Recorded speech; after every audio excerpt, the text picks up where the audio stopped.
Students of the Ural Polytechnic Institute embarked upon a difficult winter expedition to reach the Otorten mountain. Their journey seemed to progress according to plan. However, on the 7th day of their trip, the weather conditions worsened. They lost their orientation and were forced to set up a camp on the slope of the mountain called Kholat Siakal. It was their last stop. 3 weeks later in Yekaterinburg, when their families received no word of their success, the first rescue expeditions were sent.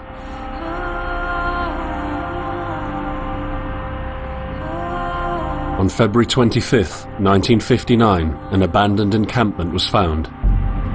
The tent was torn down and covered with snow, with all the group's belongings left inside.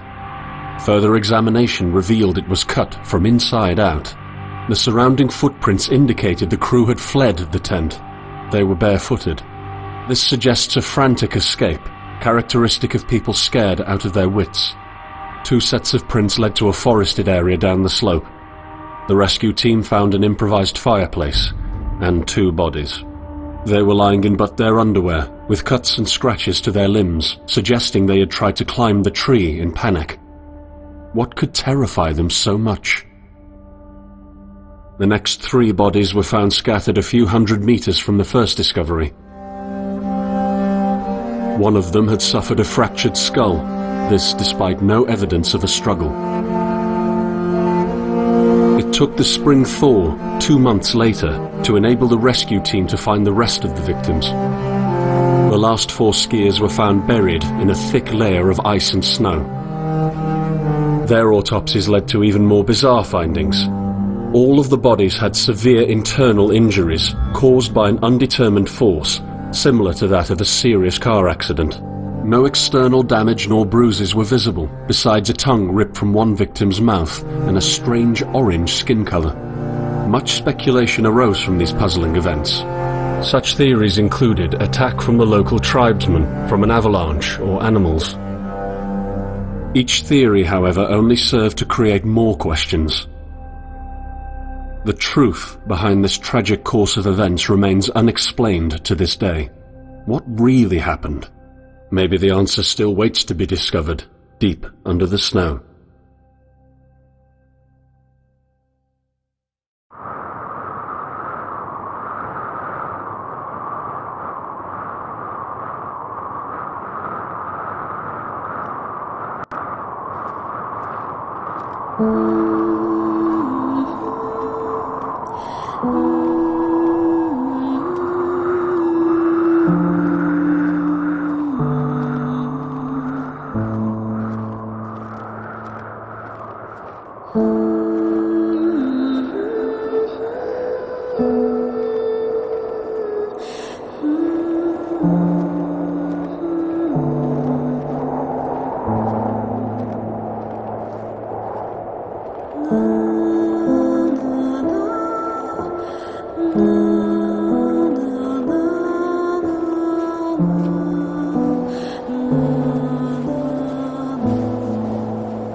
end, the only thing I saw was a flash.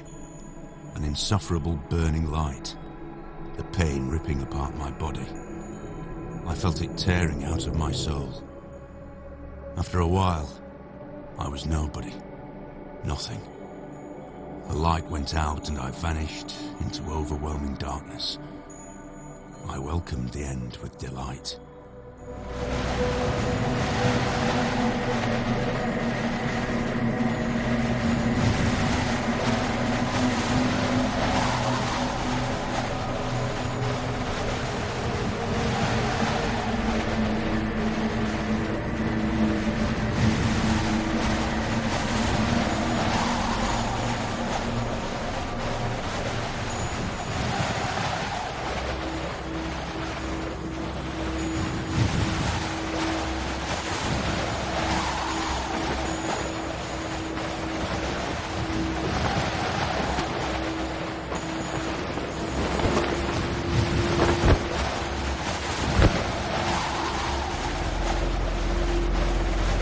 I am right behind you.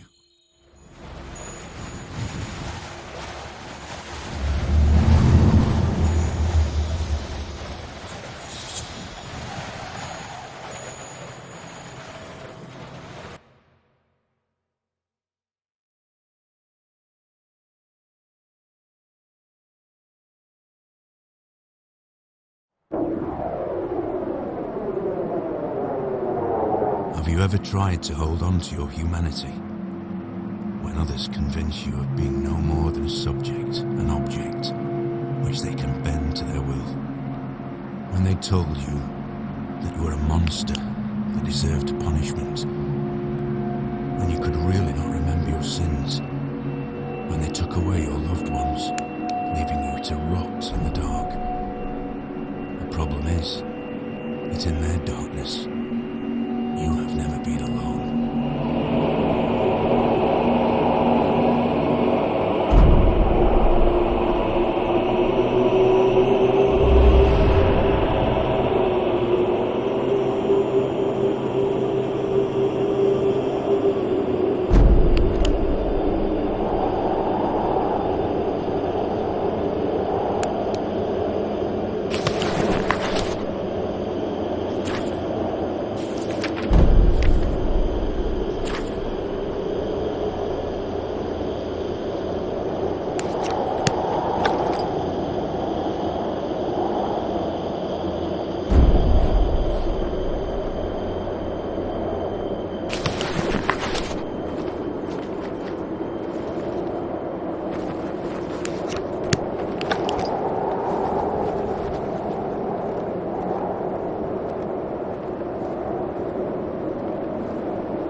sitting in room number 23, although sitting might not be the right word because we are running around trying to finish up packing anything else we could need. Food cans, tools, essentially whatever we get our hands on. We want to be sure that we took everything we could possibly need. We're running out of time. Damn it, where did I put my belt? I'm sure we forgot about something. We're almost ready. We lost the knife. We're counting the money. We're leaving the room in a complete mess.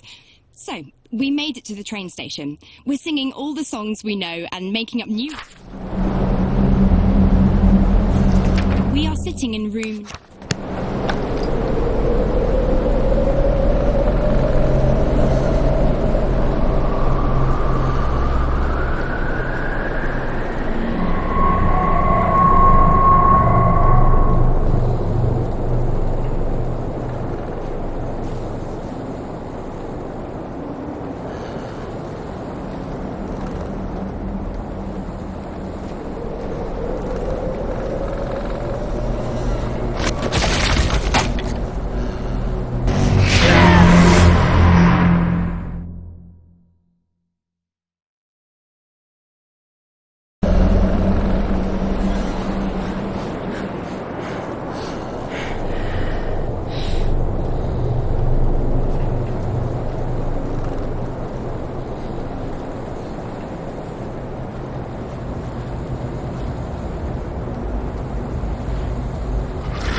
I set out the moment I heard about the incident.